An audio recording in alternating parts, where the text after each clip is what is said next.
Сәлем достар. Бүгін метрика жасаудың ең оңай жолын көрсететін боламын. Ол готовый шаблонмен жұмыс істеу. Готовый шаблондарды қайдан аламыз, иә? Ол үшін бізге Pinterest'тен приложение керек болады. App Store'дан, либо Play Market'тен басып алсаңыздар болады. Сосын кіреміз, поискке басамыз да. Метрика деп жазасыздар. Мына жерде уже дайын метрикалар шығады. Неше түрлі ұлға да, қызға да, жақында мен аған жасадым. Күшті. Неше түрлісі бар, әдемі. Өзіңізге ұнағанын сақтап жазсаңыз болады. Қараңыздар. Неше түрлісі бар. Енді біреусін сақтап, қазір жасап көрейік. Қараңыздар. Қазір сіздерге в основном мына жерде орысша ғой, бізде кейде қазақша сұрайды. Қазақшаға қалай өзгертуге болады, соны көрсеткім келіп тұр. На примере мына метриканы алайын, скачать етем. Енді PicsArtқа кіреміз.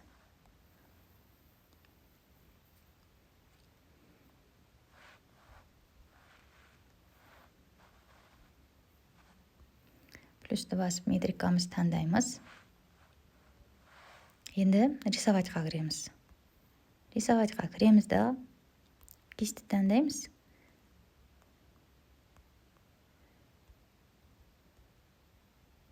Цветті таңдаймыз. Сосын пипетканы таңдаймыз.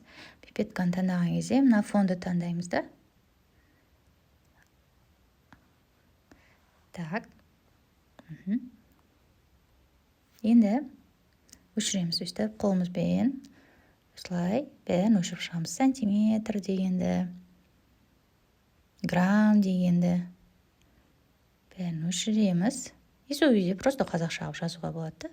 Или сантиметр, грамм, в принципе, тұра берсе де болады екен ғой. Счастливые родители дегенді ғана өшірсеңіздер болады. Так, назад. Тогда сантиметр, граммды қалдырайын. Просто счастливые родители дегенді өшіре саламыз ба? Қазақшаға керек болса.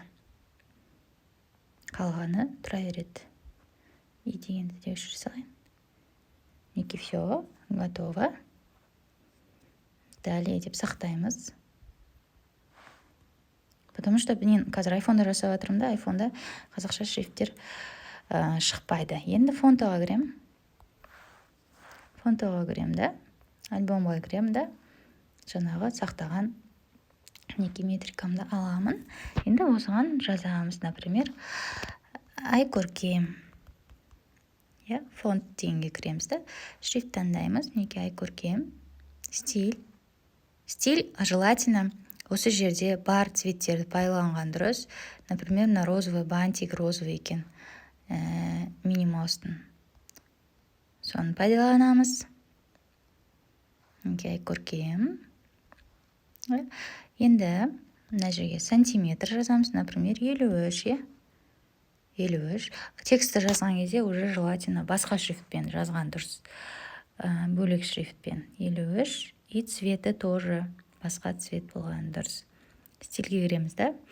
Сары цвет таңдаймын. Минимаустың көйлегі сары екен. Так.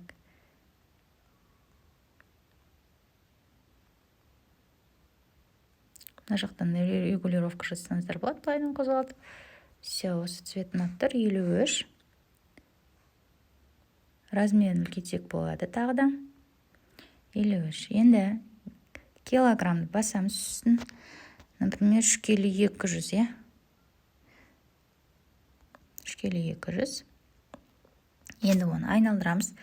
Тильтқа кіріп, байынан айналдырамыз. Все. Енді кішкене размерін кішірейтейін. 3 келі 200 килограмм. Ой, жоқ. Дұрыс емес, 3 килограмм, граммы түркен ғой еще астында. 3 келі.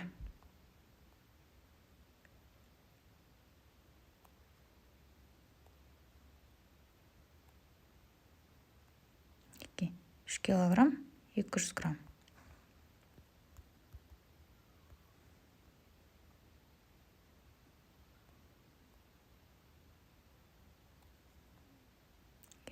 Грамм. Енді мына жерге күн жазу керек бізге. Например, 21-11-2021. Размерін кішкене кішірейтейін. Енді, так, уақытын жазамыз. Мына жерге уақытын жазайын. 14:30 деп.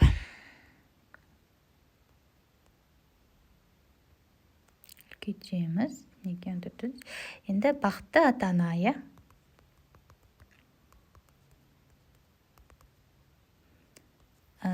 Шрифт осыны алайын. Или жоқ, мынау тұра берсін.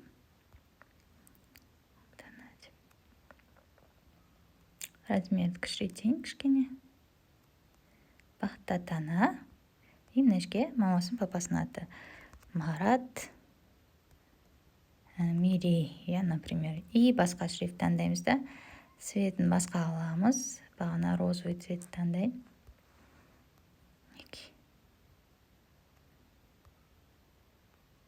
Үлкейтсек болады.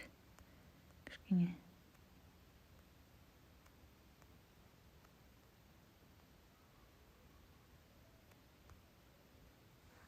Все, мінекей әдемі болып шыға келді. Қазақша алып өзгертіп, бәрін жазып, әдемі қылып жасадық. Күшті болып шықты.